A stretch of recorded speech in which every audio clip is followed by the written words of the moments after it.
Rich.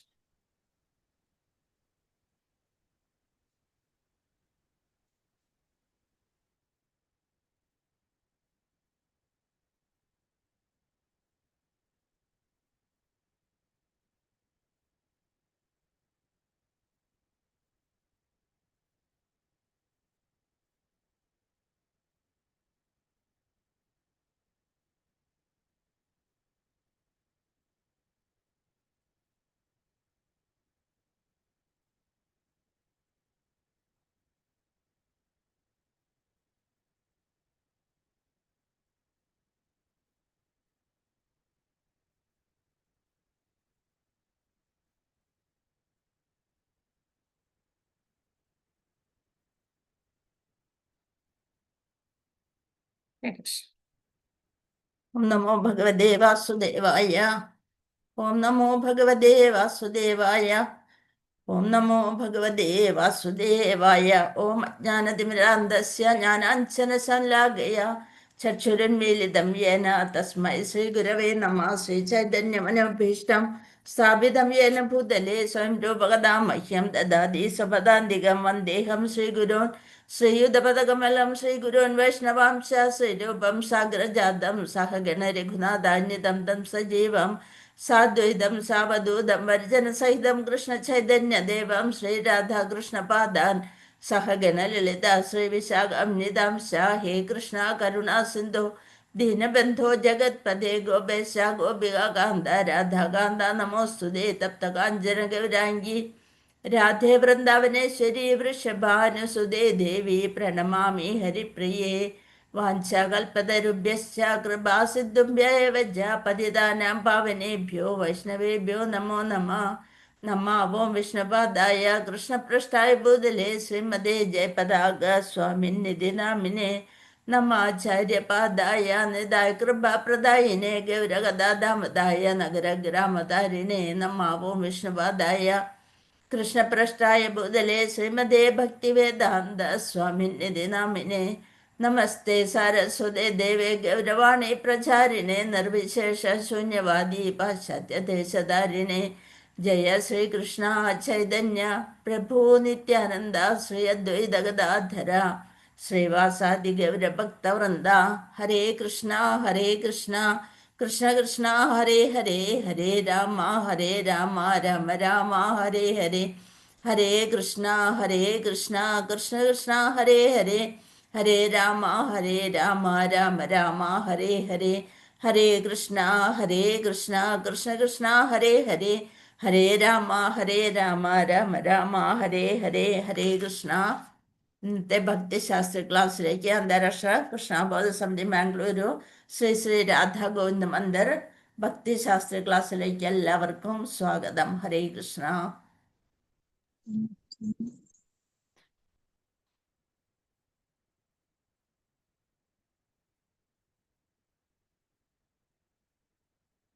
ഹരേ കൃഷ്ണ. ഓം നമോ ഭഗവതേ വാസുദേവായ. ഓം നമോ ഭഗവതേ വാസുദേവായ. ഓം നമോ ഭഗവതേ വാസുദേവായ. 35 ശ്ലോകം നമ്മൾ കഴിഞ്ഞു. 3-ാമത്തെ അധ്യായം കർമ്മയോഗം. ഹരേ കൃഷ്ണ. 36-ാമത്തെ ശ്ലോകം. അർജുന ഉവാച അഥ കേന പ്രയുക്തോയം പാപം ചരതി പൂരുഷ അനിച്ഛന്നപി വാർഷ്ണേയ ബലാദിവ നിയോജിതഃ. വിവർത്തനം ഭാവാർത്ഥം. ശ്രീലപ്രഭുപാദിക്ക് ജയ്. അർജുനൻ പറഞ്ഞു, വാർഷ്ണേയ, ഏതിനാലാണ് ഒരാൾ തനിക്കിഷ്ടമില്ലെങ്കിൽ പോലും ബലാത്കാരേണ എന്ന പോലെ പാപം ചെയ്യാൻ പ്രേരിതനാകുന്നത് എന്നാണ് ഭഗവാനോട് ചോദിക്കുകയാണ്. വാർഷ്ണേയ, ഏതിനാലാണ് ഒരാൾ വൃഷ്ണി വംശകുലജാതനെ എന്നാണ് വാർഷ്ണേയ എന്നുള്ള ആ വിളിയില് അതിന്റെ മീനിങ്. വാർഷ്ണേയ, വൃഷ്ണി വംശകുലത്തിൽ ജനിച്ചവനെ. ഏതിനാലാണ് ഒരാൾ തനിക്കിഷ്ടമില്ലെങ്കിൽ കൂടി ബലാത്കാരേണ എന്ന പോലെ പാപം ചെയ്യാൻ പ്രേരിതനാകുന്നത്. പലതരത്തിലുള്ള ഇതുകൾ പറയുന്നുണ്ട് അല്ലെ. എന്താണെന്ന് നോക്കാം നമുക്ക്. ജീവാത്മാവ് കൃഷ്ണന്റെ ഒരംശം എന്ന നിലയിൽ മൗലികമായി ആത്മീയവും ശുദ്ധവും എല്ലാ ഭൗതിക മാലിന്യങ്ങളിൽ നിന്നും മുക്തനാണ്. നമ്മുടെ ആത്മാവ്, ജീവാത്മാവ് പരമാത്മാവിന്റെ ഒരു ഭാഗമാണ്.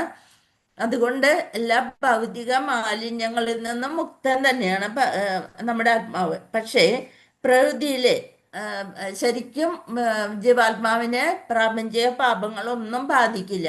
പക്ഷെ പ്രകൃതിയിലെ സമ്പർക്കം മൂലം ജീവസത്ത യാതൊരു മടിയുമില്ലാതെ പല പാപങ്ങളും ചെയ്തു പോരുന്നു. ആഗ്രഹത്തിന് ആയിട്ടല്ലെങ്കിലും മറ്റുള്ളവരുടെ പ്രേരണ കൊണ്ടായാലും പല പാപങ്ങളും ചെയ്തു പോരുന്നു. ഇതാണ് അതെന്തുകൊണ്ടാണെന്നാണ് അർജുനൻ കൃഷ്ണനോട് ചോദിക്കുന്നത്. ആ നിലയ്ക്ക് ജീവാത്മാക്കളുടെ വൈരുദ്ധ്യ സ്വഭാവത്തെ ചൂണ്ടിക്കാണിക്കുന്ന അർജുനന്റെ ഈ ചോദ്യം ആശാവഹമാണ്. പാപം ചെയ്യാൻ ഇച്ഛയില്ലെങ്കിലും ചിലപ്പോഴത് ചെയ്യേണ്ടി വരുന്നു. എന്താണ് അതിൻ്റെ കാരണം? ഭഗവാൻ അടുത്ത ശ്ലോകത്തിൽ എന്താണ് അതിന് ഉത്തരം പറയണെന്ന് നോക്കാം. ശ്രീ ഭഗവാനുവാച കാമയേഷ ക്രോധയേഷ രജോ ഗുണസമുദ്ഭവ മഹാശനോ മഹാപാപ്മാ വിദ്യേനമിഹ വൈരിണം. ഈ ശ്ലോകം കാണാതെ പഠിക്കാനുള്ളതിലാണോ? ഇല്ല. അല്ല മാതാജി, 24ആണ്. ഓക്കെ. 24.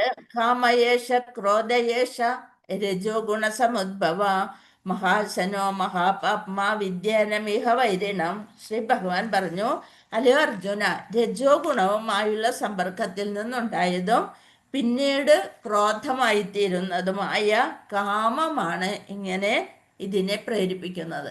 നമ്മുടെ ആഗ്രഹങ്ങൾ, ആ ആഗ്രഹം തൈമാറും, പിന്നെ അത് കാമമായിട്ട് പോരും. ആ കാമത്തിൽ നിന്ന് എന്തുണ്ടാവും? ക്രോധം വരും, അല്ലെ? എല്ലാം നശിപ്പിക്കുന്ന ഈ മഹാപാപമാണ് ഇഹലോകത്തിലെ ശത്രു. ഈ ക്രോധം, ആ ദേഷ്യഭാവം, അതാണ് ഈ ലോകത്തിലെ ശത്രു എന്നാണ് ഭഗവാൻ പറയുന്നത്. ഭാവാർത്ഥം, ഒരു ജീവസത്ത ഭൗതിക സൃഷ്ടിയുമായി ബന്ധപ്പെടുമ്പോൾ രജോ ഗുണവുമായുള്ള സമ്പർക്കം വരുന്നു. ആ സമ്പർക്കത്തിന്റെ ഫലമായി അവന്റെ ശാശ്വതമായിട്ടുള്ള കൃഷ്ണപ്രേമം കാമമായി പരിണമിക്കുന്നു. അതിൽ നിന്ന് കാമം ഉണ്ടാകുന്നു, ആഗ്രഹത്തിൽ നിന്ന് കാമം. പാല് പുളിരസത്തിന്റെ സമ്പർക്കത്താൽ തൈരായി മാറുന്നത് പോലെ കൃഷ്ണപ്രേമം, ശരിയായിട്ടുള്ളത് ഏറ്റവും വിശുദ്ധമായ ആ കൃഷ്ണപ്രേമത്തിൽ നിന്ന് എന്തായി മാറും? അത് കാമമായി മാറുന്നു. ഇപ്പൊ നമ്മുടെ ഭൗതിക ലോകത്ത് ശരിക്കും പ്രേമഭാവം ഇല്ല, ശരിക്കും കാമമാണുള്ളത്. കാമമാണ് ശുദ്ധ ജീവാത്മാക്കളെ ഭൗതിക ലോകത്തിൽ തന്നെ ബന്ധനസ്ഥരാക്കി തീർക്കുന്നത്.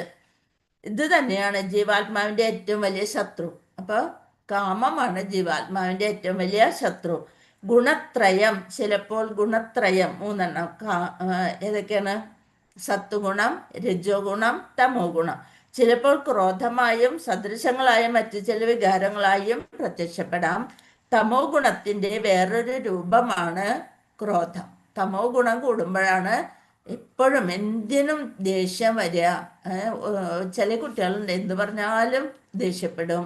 അതേപോലെ അമ്മമാരായാലും അച്ഛന്മാരായാലും എല്ലാവരിലും ഉണ്ട് ക്രോധം കൂടുതലുള്ളവർ. പരമദിവ്യോത്തമ പുരുഷനായ കൃഷ്ണൻ ഏറ്റവും വർദ്ധിച്ചുകൊണ്ടിരിക്കുന്ന ആത്മീയ ആനന്ദത്തിനായി അനേകം രൂപവിസ്തരണങ്ങൾ കൈക്കൊള്ളുന്നു.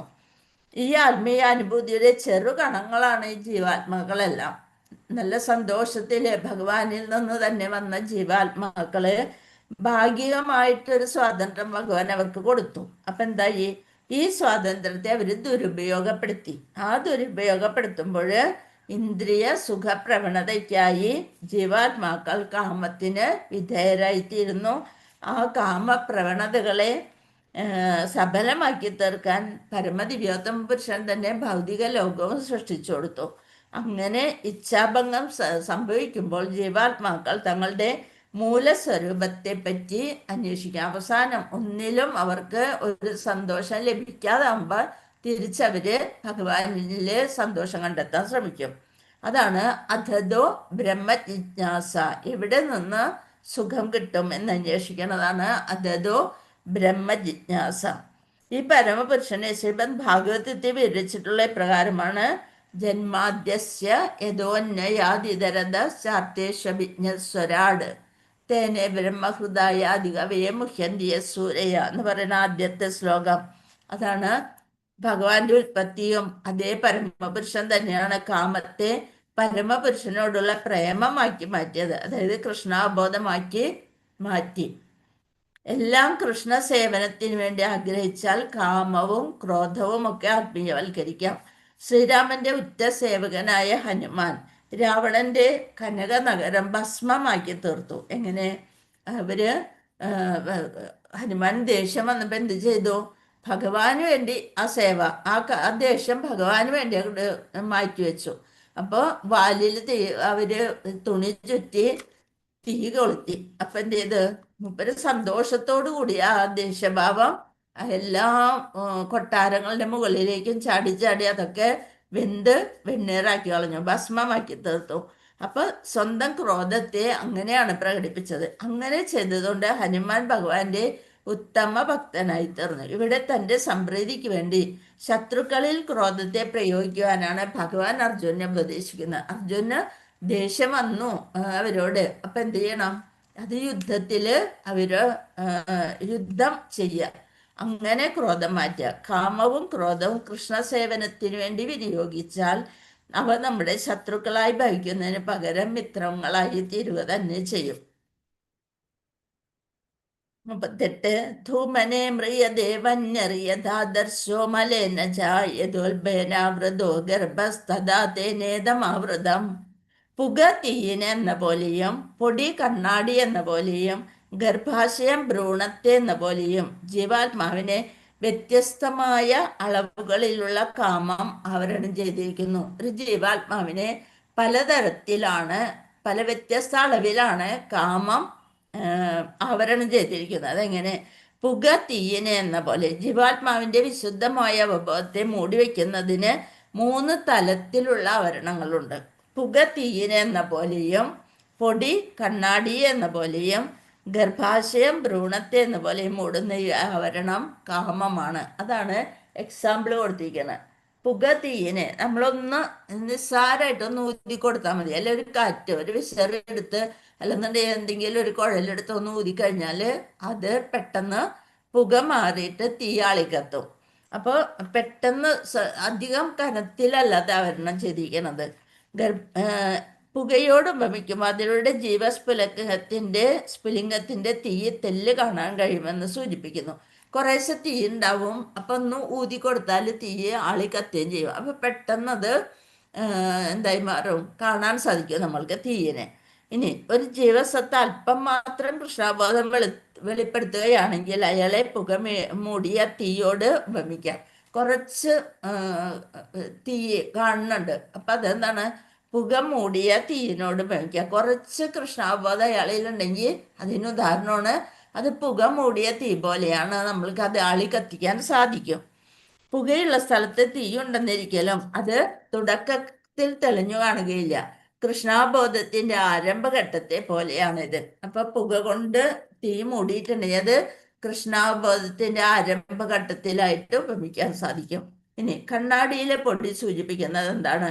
ആധ്യാത്മിക ചര്യകളാൽ മനസ്സാകുന്ന കണ്ണാടിയെ ശുദ്ധീകരിക്കുന്ന പ്രക്രിയയാണ്. നമ്മൾ സാധന ഭക്തിയിലൂടെ ഒന്നും കൂടി ഒന്ന് തുണിയൊക്കെ എടുത്ത് ഒന്ന് തുടച്ച് കഴിയുമ്പോൾ കണ്ണാടി ക്ലീൻ ആയി തീരും. നമ്മുടെ വീട്ടിൽ എപ്പോഴും കണ്ണാടി എപ്പോഴും വൃത്തിയാക്കി വെക്കണം എന്നാണ് പറയുക. ചില വീട്ടിൽ കാണാം എല്ലാ ഇതുകളും പൊട്ട് ചാന്ത് അതെല്ലാം കണ്ണാടിയുമ്പോൾ പതിച്ചു വയ്ക്കും. അവസാനം കണ്ണാടി കണ്ടിട്ടുണ്ടെങ്കിൽ നമ്മളുടെ മുഖം തന്നെ നോക്കുമ്പോൾ പ്രേതത്തെ പോലെ ഇരിക്കും. കണ്ണാടി എപ്പോഴും ക്ലീൻ ആക്കി വെക്കണം. കണ്ണാടിയിലെ പൊടി സൂചിപ്പിക്കുന്നത് ആധ്യാത്മിക ചര്യകളാൽ മനസ്സാകുന്ന കണ്ണാടിയെ ശുദ്ധീകരിക്കുന്ന പ്രക്രിയയാണ്. അപ്പൊ നമ്മൾ നല്ലോണം കണ്ണാടിയെ ശുദ്ധീകരിച്ചെടുത്താലാണ് അവിടെ ആധ്യാത്മിക പ്രക്രിയ തെളിയുള്ളൂ. അതേസമയം പുക മൂടിയ തീയാണെങ്കിൽ പെട്ടെന്ന് ഒന്ന് ആളി കത്തിക്കാൻ, കുറച്ച് കൃഷ്ണാബോധം അവിടെ തെളിഞ്ഞിരിക്കുന്നുണ്ടാവും. നമ്മൾ ഓരോ കാര്യങ്ങൾ ചെയ്യുന്നതോടുകൂടി അത് പുറത്തു വരും. അതേസമയം തീ ഒക്കെ കണ്ണാടി പൊടി മൂടിയതാണെങ്കിൽ ഒന്ന് നമ്മൾ ആധ്യാത്മിക ചര്യ സാധന ഭക്തി നന്നായിട്ട് ചെയ്താലാണ് അത് തെളിഞ്ഞു വരിക. അതുപോലെ അതേസമയം കൂടുതൽ ഉത്തമമായി ഭഗവത് നാമോച്ചാരണം തന്നെയാണ് ഈ പ്രക്രിയയിൽ. ഇനി ഗർഭാശയത്താൽ ആവൃതമായിരിക്കുന്ന ഭ്രൂണം നിസ്സഹായ അവസ്ഥയെ കാണിക്കുന്നു. ഗർഭാശയത്തിൽ അത് പെട്ടെന്നൊന്നും പോകില്ല. അതിന് സമയമാകുമ്പോൾ അത് തനിയെ മാറിയാൽ മാത്രമാണ് ആ ഭ്രൂണത്തിന് പുറത്തു വരാൻ സാധിക്കുക. അപ്പം അത് കൂടുതൽ കാമം അതിനോട് അറ്റാച്ച് ചെയ്ത് കിടക്കുന്നതാണ്.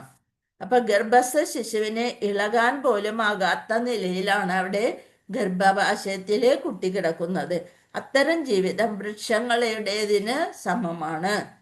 വൃക്ഷങ്ങളും ജീവസത്തകളാണ്. അതിരറ്റ കാമപ്രകടനം മൂലം അവ മിക്കവാറും പ്രജ്ഞാശൂന്യരായി അങ്ങനെ ഒരു അവസ്ഥയിലാക്കപ്പെട്ടതാണ്. ഇപ്പൊ നമ്മള് വളരെ ലൈംഗിക വൈകൃതങ്ങളൊക്കെ കാണിക്കണവര്, തുണിയൊന്നും അധികം പാകത്തിന് എടുക്കാതെയൊക്കെ നടക്കണവരൊക്കെ അടുത്ത വേറൊരു ജന്മത്തില് മരമായി തീരുന്നാണ് പറയുന്നത്. ഇപ്പൊ അത് നാരദ മുനി കുബേരന്റെ മക്കളെ നളകുബേരന്മാര് ശപിച്ചതുപോലെ നളകുബേരന്മാര് എന്ത് ചെയ്തു?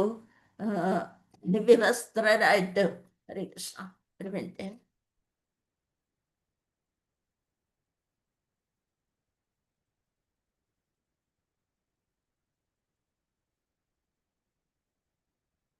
വസ്ത്രം ഉടുക്കാത്ത ഒരവസ്ഥയില് പൊയ്കയില് സ്ത്രീകളുമായിട്ട് നീരാടണ സമയത്ത് നാരദമുനി വന്നപ്പോഴും അവർക്ക് യാതൊരു നാണമില്ലാതെ അവര് മുനിയെ അങ്ങോട്ട് ക്ഷണിക്കുകയാണ് ചെയ്തത്. അപ്പൊ എന്ത് പറഞ്ഞു? നിങ്ങള് വൃക്ഷങ്ങളായി തീരട്ടെ എന്ന് പറഞ്ഞു. അത് കഴിഞ്ഞപ്പോ എന്ത് പറഞ്ഞു? എന്താണ് ഭഗവാന്റെ അവിടെയാണ് നന്ദഗോപന്റെ അങ്കണത്തില് ആ തോട്ടത്തില് നിങ്ങൾ വൃക്ഷങ്ങളായിട്ട് നിൽക്കും, അവസാനം ഭഗവാൻ തന്നെ നിങ്ങൾക്ക് മോചനം തരുന്നു പറഞ്ഞാണ് ശപിച്ചത്. അപ്പൊ അങ്ങനെയുള്ള അങ്ങനെയൊക്കെ നടക്കണവരാണ് പിന്നെ അടുത്ത ജന്മത്തില് മരങ്ങളായിത്തീരുന്നത്. അപ്പൊ ഇവിടെ പറയണ അത്തരം ജീവിതം വൃക്ഷങ്ങളുടേതിന് സമമത്രേ. വൃക്ഷങ്ങളും ജീവസത്തകളാണ്. അതിരറ്റ കാമപ്രകടനം മൂലം അവ മിക്കവാറും പ്രജ്ഞാശൂന്യരായി അങ്ങനെ ഒരവസ്ഥയിലാക്കപ്പെട്ടതാണ്. അപ്പൊ പൊടി മൂടിയ കണ്ണാടി പക്ഷിമൃഗാദികളായിത്തീരും. പുകയ്ക്കുള്ളിലെ തീന്ന് വെച്ചാൽ മനുഷ്യരോടാണ് വെച്ചിരിക്കുന്നത്. പെട്ടെന്ന് അതിൽ കൃഷ്ണാബോധം തെളിയാൻ സാധ്യതയുണ്ട്. നമ്മൾക്ക് മാത്രമാണ് നാമം ചൊല്ലാനും കൃഷ്ണ കഥകൾ കേൾക്കാനും അങ്ങനെ മനസ്സിൽ ഇത് ഭക്തി പെട്ടെന്ന് പ്രകാശിപ്പിക്കാൻ സാധിക്കുള്ളൂ. അതാണ് പുകയ്ക്കുള്ളിലെ തീ മനുഷ്യരോട് ഉപമിച്ചിരിക്കുന്നു. പക്ഷേ പൊടി മൂടിയ കണ്ണാടി കുറച്ച് ബുദ്ധിമുട്ടാണ് അല്ലേ? അതിൽ നിന്ന് നമ്മൾ കൂടുതൽ ബുദ്ധിമുട്ട് സഹിച്ചാൽ മാത്രമാണ് ആ പൊടി മാറുക. അപ്പൊ അത് പക്ഷി മൃഗാദികളോട് ഉപമിച്ചിരിക്കുന്നു. പിന്നെ തെല്ലൊരു കൃഷ്ണാബോധം അവർക്ക് മനുഷ്യരൂപം എടുത്താൽ ജീവന് തെല്ലൊരു കൃഷ്ണാബോധം വീണ്ടും കിട്ടിയേക്കാം. പിന്നീട് വികാസം പ്രാപിച്ചാല് ആധ്യാത്മിക ജീവിതത്തിന്റെ സ്ഫുലിംഗങ്ങൾ ആ രൂപത്തിൽ ജ്വലിപ്പിക്കാനും കഴിയും.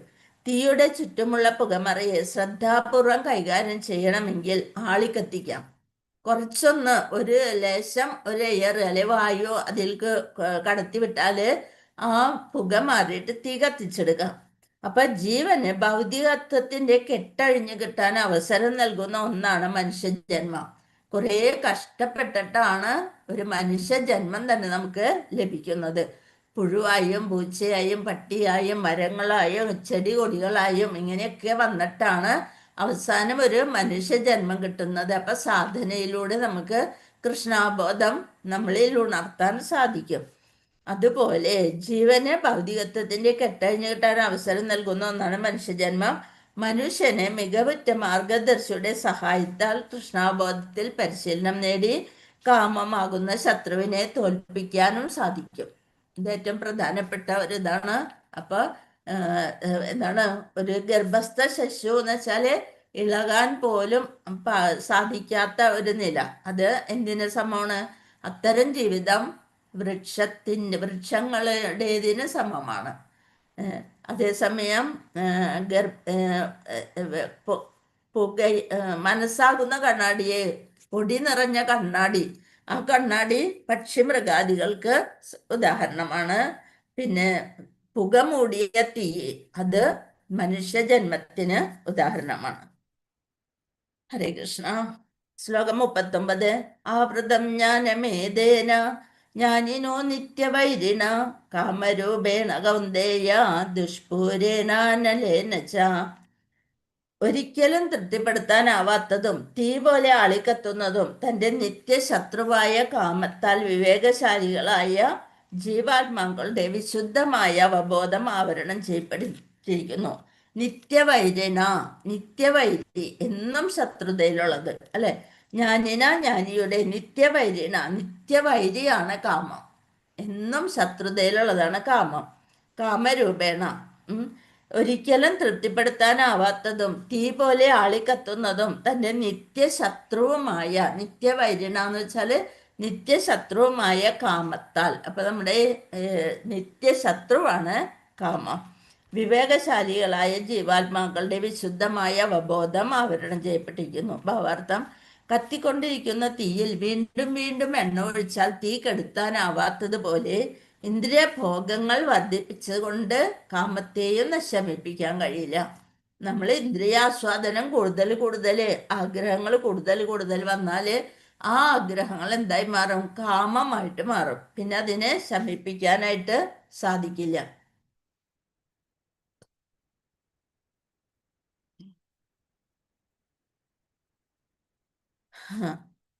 ഇന്ദ്രിയഭോഗം വർദ്ധിപ്പിച്ചുകൊണ്ട് കാമത്തെയും ശമിപ്പിക്കാൻ കഴിയില്ല എന്നാണ് മനുസ്മൃതി പറയുന്നത്. ഭൗതിക പ്രപഞ്ചത്തിൽ സർവ പ്രവർത്തനങ്ങളെയും നിയന്ത്രിക്കുന്നത് ലൈംഗിക ഭോഗം. അതുകൊണ്ട് ഈ ലോകത്തെ മൈഥുന്യാകാരം എന്ന് പറയാറുണ്ട്. ലൈംഗിക ജീവിതത്തിന്റെ ചങ്ങല എന്നാണ് ഇതിനർത്ഥം. പുരുഷന്മാരായാലും സ്ത്രീകളായാലും ഏറ്റവും കൂടുതൽ ആഗ്രഹിക്കുന്നത് ലൈംഗിക ഭോഗമാണ്. ലൈംഗിക ജീവിതത്തിന്റെ ചങ്ങല എന്നാണ് ഇതിനർത്ഥം. സാധാരണ കുറ്റവാളികളെ ഇരുമ്പഴികൾക്കുള്ളിലാണ് പാർപ്പിക്കുന്നത്. ഭഗവത് നിയമങ്ങളെ അനുസരിക്കാത്ത കുറ്റവാളികളെ എന്ത് ചെയ്യും? ലൈംഗികതയാൽ ബന്ധനസ്ഥരാക്കുന്നു. ഭഗവാൻ തന്നെ അങ്ങനെയുള്ളവരെ ലൈംഗികതയില് ബന്ധനസ്ഥരാക്കി അവരെ ഇതില് ഈ ഭൗതിക ലോകത്തിൽ വീണ്ടും വീണ്ടും ജനന മരണ പ്രക്രിയയിലേക്ക് നയിക്കുന്നു. ഇന്ദ്രിയ സുഖപൂർത്തിയെ അടിസ്ഥാനമാക്കിക്കൊണ്ടുള്ള ഭൗതിക സംസ്കാരത്തിന്റെ മുന്നേറ്റം ജീവന്റെ ഭൗതികതയിലെ സ്ഥിതിയുടെ ദൈർഘ്യം കൂട്ടാനാണ് ഉതകുന്നത്. അതുകൊണ്ട് ജീവനെ ഭൗതിക പ്രപഞ്ചത്തെ തളച്ചു നിർത്തുന്ന അജ്ഞാനത്തിന്റെ പ്രതീകമാണ് കാമം. ഇന്ദ്രിയ സുഖഭോഗത്തിൽ ഒരാൾക്ക് സന്തോഷമൊക്കെ ലഭിച്ചേക്കാം, പക്ഷെ വാസ്തവത്തിൽ ആ സന്തോഷാനുഭവം അയാളുടെ പരമശത്രുവാണ്. അതൊന്നും നിയന്ത്രിക്കാൻ പറ്റാത്തതാവുമ്പോൾ അത് പരമശത്രുവായിത്തീരും. ശ്ലോകം 40. ഇന്ദ്രിയാണി മനോബുദ്ധർ അസ്യാധിഷ്ഠാനമുച്യതേ ഏതൈർവിമോഹയത്യേഷ ജ്ഞാനമാവൃത്യ ദേഹിനം. ഇന്ദ്രിയങ്ങൾ, മനസ്സ്, ബുദ്ധി, ഇതാണ് കാമത്തിന്റെ ഇരിപ്പിടങ്ങൾ. ഏതൊക്കെയാണ് കാമത്തിന്റെ ഇരിപ്പിടങ്ങൾ? ഇന്ദ്രിയങ്ങൾ, മനസ്സ്, ബുദ്ധി, അതാണ് കാമത്തിന്റെ 3 ഇരിപ്പിടങ്ങൾ. അവയിൽ കൂടി കാമം യഥാർത്ഥ ജ്ഞാനത്തെ ആവരണം ചെയ്ത് ജീവസത്തയെ മോഹിപ്പിക്കുന്നു. ജീവസത്തയെ മോഹിപ്പിച്ചുകൊണ്ടിരിക്കുന്നതാണ് ഇന്ദ്രിയങ്ങൾ, മനസ്സ്, ബുദ്ധി. എന്ത് കണ്ടാലും നമ്മൾ ആ ഇന്ദ്രിയങ്ങളുടെ പിന്നാലെ പാഞ്ഞുകൊണ്ടിരിക്കും. ഏതൊക്കെയാണ് ഇന്ദ്രിയങ്ങൾ? ഈ കുതിരയുടെ ഇത് നമ്മൾ പറഞ്ഞതാണ്. അതായത് കണ്ണ്, ചെവി, ത്വക്ക്, നാക്ക്, ത്വക്ക്, നാക്ക്, മനസ്സ് അത് കടിഞ്ഞാണാണ് അല്ലെ. അപ്പൊ ആ ഇന്ദ്രിയങ്ങളുടെ പിന്നാലെ നമ്മൾ ഇങ്ങനെ പാഞ്ഞുകൊണ്ടിരിക്കുമ്പോൾ കണ്ണ്, മൂക്ക്, നാക്ക്, ത്വക്ക്, ചെവി, കാത്, ആ 5 ഇന്ദ്രിയങ്ങളുടെ പിന്നാലെ അതും പിന്നെന്താണ്? മനസ്സും ബുദ്ധിയും. അപ്പൊ ഇന്ദ്രിയങ്ങൾ, മനസ്സ്, ബുദ്ധി, ഇതാണ് കാമത്തിന്റെ ഇരിപ്പിടങ്ങൾ. ഇന്ദ്രിയങ്ങൾ 5 ഉണ്ട്, മനസ്സ്, പിന്നെ ബുദ്ധി, ഇത്രയും ഭാഗം. 5 സെൻസസ്, മൈൻഡ്, ഇന്റലിജൻസ്, അതിലാണ് ജീവാത്മാവ് ഇരുന്ന് പോണത് അല്ലെ. ചാരിയറ്റ് ഓഫ് ദി ബോഡി, ആ ഒരു വാഹനത്തിൽ ആണ് പോണത്. ബദ്ധനായ ജീവാത്മാവിന്റെ ശരീരത്തിൽ തന്ത്രപ്രധാനമായ ഭാഗങ്ങളിലാണ് ശത്രു നിലയുറപ്പിച്ചിട്ടുള്ളത്. അപ്പൊ എല്ലാ ഇന്ദ്രിയപ്രവർത്തനങ്ങളുടെയും കേന്ദ്രം മനസ്സാണ്. അതിനെല്ലാത്തിനും മനസ്സ് ശരിയായിട്ട് നിയന്ത്രിച്ചാൽ, ബുദ്ധി കൊണ്ട് മനസ്സിനെ നിയന്ത്രിച്ച് ഇന്ദ്രിയങ്ങളെ നിയന്ത്രിക്കണം. ബുദ്ധി കൊണ്ട് മനസ്സിനെ നിയന്ത്രിച്ചിട്ട് നമുക്ക് ഇന്ദ്രിയങ്ങളെ നിയന്ത്രിക്കാൻ സാധിക്കും. മനസ്സും ഇന്ദ്രിയങ്ങളും കാമത്തിന്റെ കലവറകളായി തീരുന്നു. പിന്നീട് ബുദ്ധിയുടെ വിഭാഗവും കാമപ്രവണതകളുടെ കൂത്തരങ്ങായി തീരുന്നു. അതാണ് പറയണത്. യസ്യാത്മബുദ്ധി गुणपेतृधातुके स्वधी കളത്രാദിഷു ഭൗമ ഇച്ഛതി യഥേർത്ഥബുദ്ധി സലിലേന ഗർഹിച്ചിത് ജനേഷു വിജ്ഞേഷു സ ഏവ ഖുഗര. ഭഗവതത്തില് 10ാമത്തെ സ്കന്ധത്തില് 84-13 പറയുന്ന ധാതുത്രയ നിർമ്മിതമായ ദേഹത്തെ ആത്മാവായും കളത്രാദികളെ ബന്ധുക്കളായും ജന്മഭൂമിയെ പൂജനീയമായും കരുതി അതീന്ദ്രിയജ്ഞാനികളെ കണ്ടുമുട്ടണമെന്നുള്ള ലക്ഷ്യമില്ലാതെ സ്നാനത്തിന് വേണ്ടി മാത്രം തീർത്ഥാടനം നടത്തുന്നവൻ വെറും പശുവോ കഴുതയോ ആണ്. നമ്മൾ തീർത്ഥാടന സ്ഥലത്ത് പോയിട്ട് ഇങ്ങനെ ഈ വക പെരുമാറ്റത്തിൽ പോകുന്നത് എന്തിനു തുല്യമാണ്? വെറും മൃഗങ്ങൾക്ക് തുല്യമായി തീർത്ഥാടന സ്ഥലങ്ങൾ കറങ്ങി നടക്കണ പോലെയാവും. ഇനി 41ാമത്തെ ശ്ലോകം നോക്കാം. തസ്മാത്വമിന്ദ്രിയാണ്യാദൗ നിയമ്യ ഭരതർഷഭ പാപ്മാനം പ്രജഹിഹ്യേനം ജ്ഞാനവിജ്ഞാനനാശനം. എന്താണ്? അതുകൊണ്ട് ഭരതർഷഭ ആദ്യമായി തന്നെ എന്തിനെ നിയന്ത്രിക്കണം? ഇന്ദ്രിയങ്ങളെ നിയന്ത്രിച്ച് ഈ പാപമുദ്രയായ കാമത്തെ മുരടിപ്പിക്കുക. ജ്ഞാനത്തെയും ആത്മസാക്ഷാത്കാരത്തെയും ഇല്ലാതാക്കുന്ന ഈ കാമത്തെ നശിപ്പിക്കണം. അതാണ് ആദ്യം ചെയ്യേണ്ടത്. നമ്മൾ എന്ത് ചെയ്യണം? ഇന്ദ്രിയങ്ങളെ നിയന്ത്രിക്കാൻ പഠിക്കണം. കേൾവി ഭഗവാന്റെ ചരിതങ്ങൾ കേൾക്കാൻ ഉപയോഗിക്കണം. നാവ് ഭഗവാന്റെ കഥകൾ പറയാനുള്ളതായിരിക്കണം, അല്ലെങ്കിൽ നാമം ജപിക്കാനുള്ളതായിരിക്കണം. അങ്ങനെ ഇന്ദ്രിയങ്ങളെ ഭഗവാന്റെ കാര്യങ്ങൾ ചെയ്യാനായിട്ട് ഭഗവത് ശ്രവണം, കീർത്തനം, സ്മരണം, പാദസേവനം, അർച്ചനം, വന്ദനം, ദാസ്യം, അങ്ങനെ എല്ലാ വിധത്തിലുള്ള നവവിധ ഭക്തിയിൽ ഓരോ ഇന്ദ്രിയങ്ങളെയും ഏർപ്പെടുത്തിക്കൊണ്ട് നമുക്ക് ആ കാമത്തെ നിയന്ത്രിക്കാൻ സാധിക്കും.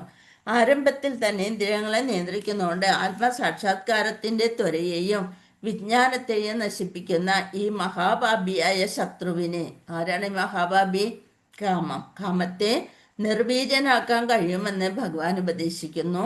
ആത്മാവിനെയും ആത്മാവല്ലാത്തതിനെയും വേർതിരിച്ചറിയലാണ്. ആത്മാവ് ശരീരമല്ലെന്ന് ഗ്രഹിക്കലാണ് ജ്ഞാനം. വിജ്ഞാനമാകട്ടെ ആത്മാവിനെ കുറിച്ചുള്ള സവിശേഷ ജ്ഞാനവും ജീവന്റെ മൂലസ്വരൂപത്തെയും പരമാത്മാവുമായുള്ള ബന്ധത്തെയും കുറിച്ചുള്ള അറിവാണത്. ഭാഗവതം 2:9-31.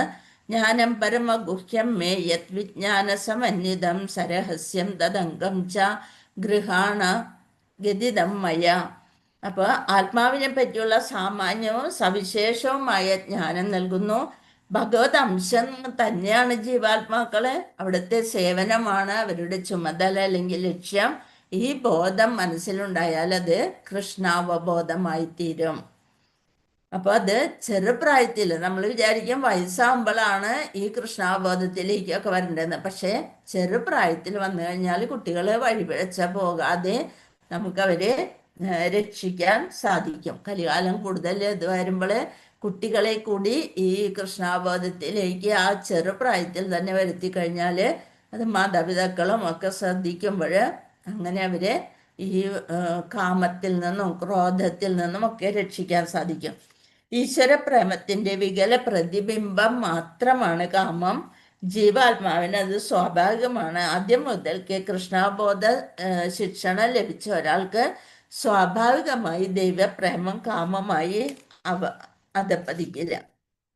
അല്ലെങ്കിൽ അത് ഈശ്വരപ്രേമം കാമമായി മാറിയാൽ സ്വാഭാവിക നില കൈവരിക്കാൻ പ്രയാസമാകും. ചില വൈഷ്ണവ കുടുംബങ്ങളിൽ ചെറുപ്രായത്തിൽ തന്നെ കുട്ടികളെയും കൂടി അതിൽ ഉൾപ്പെടുത്തി അവരെ നല്ല മാർഗത്തിലേക്ക് നയിക്കും. കൃഷ്ണന്റെ സേവനത്തിൽ ഏർപ്പെടുകയും കാമത്തെ എന്തായി മാറ്റണം? പ്രേമമാക്കി മാറ്റണം. ദൈവപ്രേമമാക്കി മാറ്റുകയും ചെയ്യും. അതാണ് മനുഷ്യനെത്താവുന്ന അത്യുത്കൃഷ്ട പദം. അവിടെയാണ് നമ്മൾ എത്തിച്ചേരേണ്ടത്. ഇന്ദ്രിയാണി പരന്യാഹൂരിന്ദ്രിയേഭ്യ പരം മനഃ ബുദ്ധിർയോ ബുദ്ധേ പരതസ്തു സ. ജഡപദാർത്ഥങ്ങളെക്കാൾ ഉത്കൃഷ്ടമാണ് കർമ്മേന്ദ്രിയങ്ങൾ.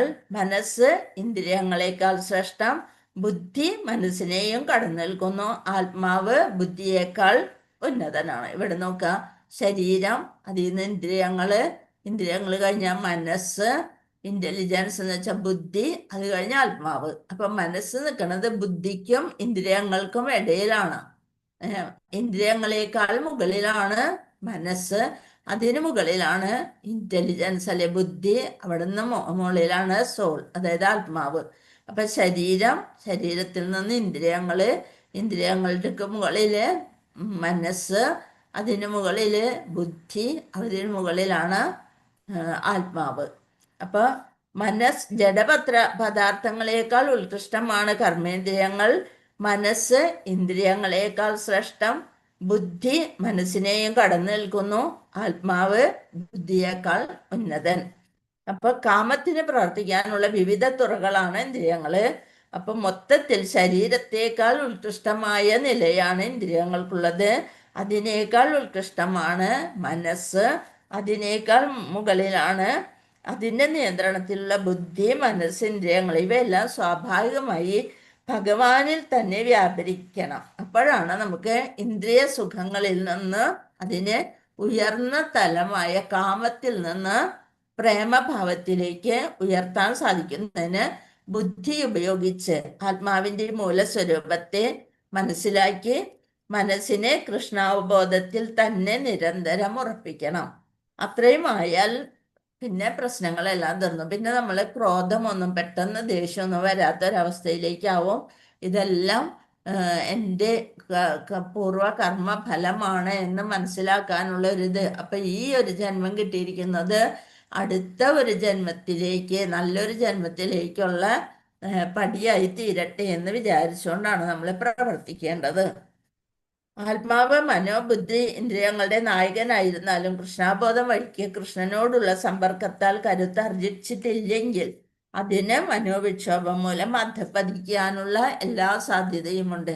നമ്മൾ എത്രയൊക്കെ വിചാരിച്ചാലും ഭഗവാനിലേക്ക് ശരണാഗതി പ്രാപിച്ചില്ലെങ്കിൽ നമ്മൾ അധപ്പതിക്കും. നമ്മൾ വിചാരിക്കും ഇതെന്താണ്, നമ്മളുടെ കഴിവ് കൊണ്ടാണ് ഇവിടെയൊക്കെ നല്ല രീതിയിൽ പോണേ എന്നൊക്കെ വിചാരിക്കും. പക്ഷെ അങ്ങനെയല്ല. നമ്മളെപ്പോഴും ഭഗവാനെ ഒരു കൈത്താങ്ങായിട്ട് കൂടെ ചേർത്താലേ ഭഗവാന് സന്തോഷം ഉണ്ടാവുള്ളൂ നമ്മളുടെ കൂടെ വരാൻ. ഇപ്പം എന്താണ്, പാഞ്ചാലിയുടെ വസ്ത്രാക്ഷേപ സമയത്ത് പാഞ്ചാലി ഭീഷ്മരെയും ദ്രോണരെയും പോലുള്ള ഗുരുക്കന്മാരിയ്ക്കുമ്പോൾ എനിക്കൊന്നും സംഭവിക്കില്ല എന്ന് വിചാരിച്ചു. അത് കഴിഞ്ഞ് അവര് മിണ്ടാതിരുന്നപ്പോൾ വിചാരിച്ചു 5 ഭർത്താക്കന്മാരുണ്ട്, അപ്പം അവരുടെ മുന്നിൽ വെച്ച് മറ്റുള്ളവർക്ക് ആർക്കും എന്നെ ഒന്നും ചെയ്യാൻ സാധിക്കില്ല എന്നുള്ളൊരു ബോധം ഉണ്ടായിരുന്നു. ആ 5 ഭർത്താക്കന്മാരും തലകുനിച്ചിരുന്ന് അപ്പം തൻ്റെ ചാരിത്രം അല്ലെങ്കിൽ സാരി അങ്ങനെ വലിച്ചൂരിക്കൊണ്ടിരിക്കുകയാണ് ദുശാസനല്ലേ. ആ സമയത്ത് അപ്പം സ്വന്തം കഴിവ് കൊണ്ട് രക്ഷിക്കാൻ സാധിക്കും എന്ന് വിചാരിച്ച് 2 കൈകൊണ്ടും ആ സാരിയെ മുറുക്കി പിടിച്ചിട്ട് അവസാനം പിടിച്ചുകൊണ്ടാണ് കൃഷ്ണനെ വിളിച്ചത്. അപ്പോഴും കൃഷ്ണൻ വന്നില്ല. അത് കഴിഞ്ഞിട്ട് എന്നെ കൊണ്ട് ഇനി ഒന്നിനും സാധിക്കില്ല കൃഷ്ണൻ, നീ തന്നെ ശരണം എന്ന് പറഞ്ഞ് 2 കൈയും ഉയർത്തിക്കൊണ്ട് ഭഗവാനെ വിളിച്ചപ്പോൾ ആ നിമിഷം ഭഗവാൻ സാരി രൂപത്തിൽ വന്ന് അവളുടെ നഗ്നത മറച്ചു. അപ്പം നമ്മ എപ്പോഴും ഭഗവാനെ 2 കൈയും ഉയർത്തി പിടിച്ചാണ് വിളിക്കുക അല്ലെ. ഹരേ കൃഷ്ണ കൃഷ്ണ കൃഷ്ണ ഹരേ ഹരേ, ഹരേ രാമ രാമ രാമ ഹരേ ഹരേ. എനിക്ക് വേറൊരു ശരണമില്ല, നീ തന്നെ ഉള്ളൂ എന്നുള്ളൊരു ഭാവത്തിൽ നമ്മുടെ മനസ്സും ബുദ്ധി കൊണ്ടും അങ്ങനെ ഭഗവാനിൽ ശരണം പ്രാപിക്കുമ്പോൾ നമ്മുടെ ഇന്ദ്രിയങ്ങളെ ഭഗവാൻ ഏറ്റെടുക്കും. അതിൻ്റെ നിയന്ത്രണ ശക്തി ഭഗവാൻ ഏറ്റെടുത്തുകൊണ്ട് അതിന് ആവശ്യമില്ലാത്ത കാര്യങ്ങളിൽ നിന്ന് പിന്തിരിപ്പിക്കാൻ ശ്രമിക്കും. ഹരേ കൃഷ്ണ. ഈശ്വരപ്രമത്തിന്റെ വികല പ്രതിബിംബം മാത്രമാണ് കാമം. അപ്പൊ ഏത് ഘട്ടത്തിൽ നമ്മൾക്ക് കൃഷ്ണാബോധത്തോടെ ഇന്ദ്രിയങ്ങളെ നിയന്ത്രിച്ച് കൃഷ്ണന്റെ സേവനത്തിൽ ഏർപ്പെടുകയും കാമത്തെ ദൈവപ്രേമമാക്കി മാറ്റുകയും ചെയ്യാൻ സാധിക്കും. ഇതാണ് മനുഷ്യനെത്താവുന്ന അത്യുത്കൃഷ്ട പദം. ഹരേ കൃഷ്ണ. ഇന്ദ്രിയാണി പരണ്യാഹൂരിന്ദ്രിയേഭ്യ പരം മനഃ മനസ്സസ്തു പര ബുദ്ധിർയോ ബുദ്ധിയെ പരതസ്തു സ. അത് നമ്മൾ പറഞ്ഞു. അപ്പൊ ബുദ്ധി ഉപയോഗിച്ച് ആത്മാവിന്റെ മൂലസ്വരൂപത്തെ തിരിച്ചറിയണം. കൃഷ്ണനോടുള്ള സമ്പർക്കത്താൽ കരുത്താർജിക്കണം. ആ കരുത്താർജിച്ചു കഴിയുമ്പോൾ മനസ്സിനെയും ബുദ്ധിയുടെയും ഇന്ദ്രിയങ്ങളുടെയും നായകനായിരുന്നാലും കൃഷ്ണാവബോധം വഴിക്ക് കൃഷ്ണനോടുള്ള സമ്പർക്കത്താൽ കരുത്താർജിച്ചിട്ടില്ലെങ്കിൽ അതിന് മനോവിക്ഷോഭം മൂലം അധപ്പതിക്കാനുള്ള എല്ലാ സാധ്യതയുമുണ്ട്. ഏവം ബുദ്ധ്യേ പരം ബുദ്ധ്വാ സംസ്തഭ്യാത്മാനമാത്മന ജഹി ശത്രു മഹാബാഹോ കാമരൂപം ദുരാസദം. എന്താണ് പറയണത്? മഹാബാഹോ, ഭൗതികങ്ങളായ ഇന്ദ്രിയങ്ങൾക്കും മനസ്സിനും ബുദ്ധിക്കും അതീതനാണ് താനെന്നറിഞ്ഞിട്ട് ദൃഢനിശ്ചയത്തോടെ ഉള്ള ആത്മീയ ബുദ്ധിയും ആത്മീയ ശക്തിയും കൊണ്ട് മനസ്സിനെ ഉറപ്പിച്ച് അദമ്യനായ കാമം എന്ന ശത്രുവിനെ കീഴടക്കാൻ സാധിക്കണം. അപ്പൊ നമുക്ക് ആത്മീയ സ്ഥിതിയിലേക്ക്, ആദ്യം ശാരീരിക സ്ഥിതി. അപ്പൊ പലതരത്തിലുള്ള ഇന്ദ്രിയ സുഖങ്ങൾക്ക് പിന്നാലെ പോകുന്നു. ഇവിടെ ഈ സൈഡിൽ നോക്കി ഓരോരോ സാധനങ്ങൾ കയ്യിലുണ്ട്. അത് കഴിഞ്ഞ് ഇന്ദ്രിയ സ്ഥിതിയിൽ തന്നെ അപ്പോഴും മുഖത്തിനൊരു തെളിച്ചൊന്നുമില്ല. അത് കഴിഞ്ഞ് മനസ്സിന്റെ സ്ഥിതിയിലേക്ക് പോണ്. അത് കഴിഞ്ഞ് ബുദ്ധി ഉപയോഗിച്ച് ചിന്തിച്ചു. ആത്മീയ സ്ഥിതിയിലെത്തിയപ്പോൾ ആ മുഖത്തിൻ്റെ തന്നെ വ്യത്യാസം വന്നു തുടങ്ങി, അല്ലേ? സന്തോഷം, ഭഗവാൻ എല്ലാത്തിനും എനിക്ക് കൂടെയുണ്ട് എന്നുള്ളൊരു സന്തോഷത്തിലേക്ക് എത്തുന്നു. അതാണ് ഇവിടെ കൊടുക്കുന്ന ശാരീരിക സ്ഥിതി, ഇന്ദ്രിയ സ്ഥിതി, മാനസിക സ്ഥിതി, ബുദ്ധിപരമായ സ്ഥിതി. അവിടുന്ന് ആത്മീയ സ്ഥിതിയിലേക്ക് ഉയരുന്നു. നിരാകാരമായ ശൂന്യതയെ ആത്യന്തിക ലക്ഷ്യമായി കരുതാതെ ഞാൻ എന്നേക്കും ഭഗവാന്റെ സേവകനെന്ന് അറിഞ്ഞുകൊണ്ട് കൃഷ്ണാബോധത്തിലെത്താനുള്ള വഴിയാണ് ഈ 3-ാം അധ്യായം നിർദ്ദേശിക്കുന്നത്. എന്താണ്? എന്നും ഭഗവാന്റെ സേവകനാണ് എന്നുള്ളൊരു കാര്യം മനസ്സിലാക്കിക്കൊണ്ട് കൃഷ്ണാബോധത്തിലേക്ക് എത്താനുള്ള വഴിയാണ് കർമ്മയോഗം എന്ന ഈ 3-ാം അധ്യായം. ഈ 3-ാം അധ്യായം ഭൗതിക ജീവിതത്തിൽ ഒരാൾ കാമത്തിനും പ്രകൃതി വിഭവങ്ങളുടെ ആധിപത്യം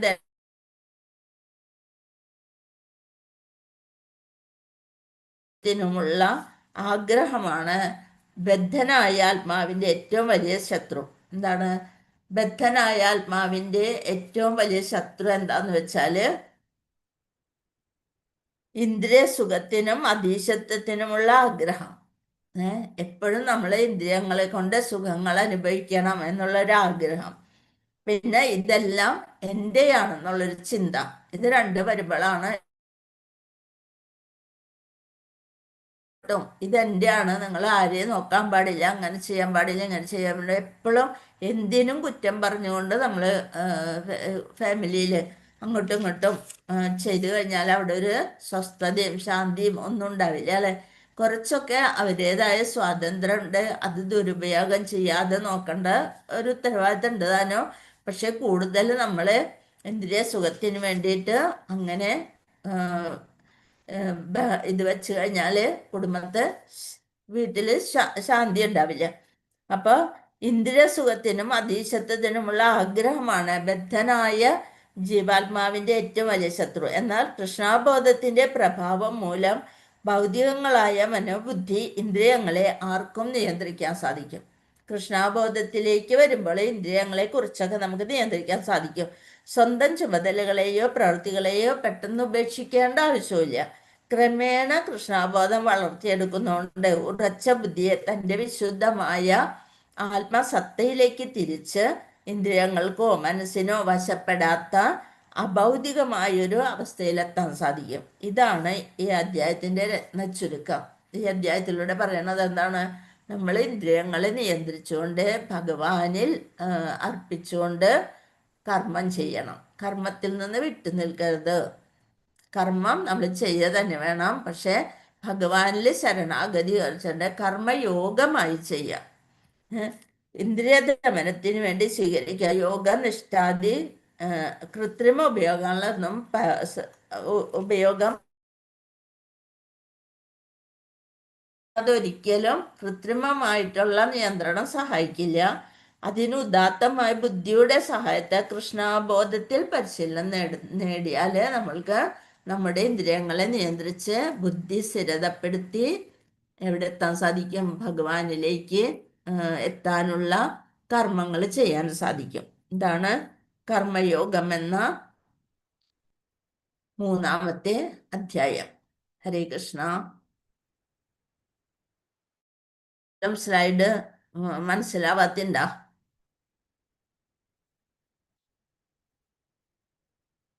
ഹരേ കൃഷ്ണ. എല്ലാം അറിയാലേ? വാഞ്ചകൽപതരുഭ്യശ്ച കൃപാസിന്ധുഭ്യേവ പതിതാനാം പാവനേഭ്യോ വൈഷ്ണവേഭ്യോ നമോ നമ. അനന്തകോടി വൈഷ്ണവ ഭക്തവൃന്ദി കി ജയ്. ശ്രീല പ്രഭുവാദി കി ജയ്. ശ്രീ ഗുരുദേവ് കി ജയ്. നിതായ് ഗൗര പ്രമാനന്ദ.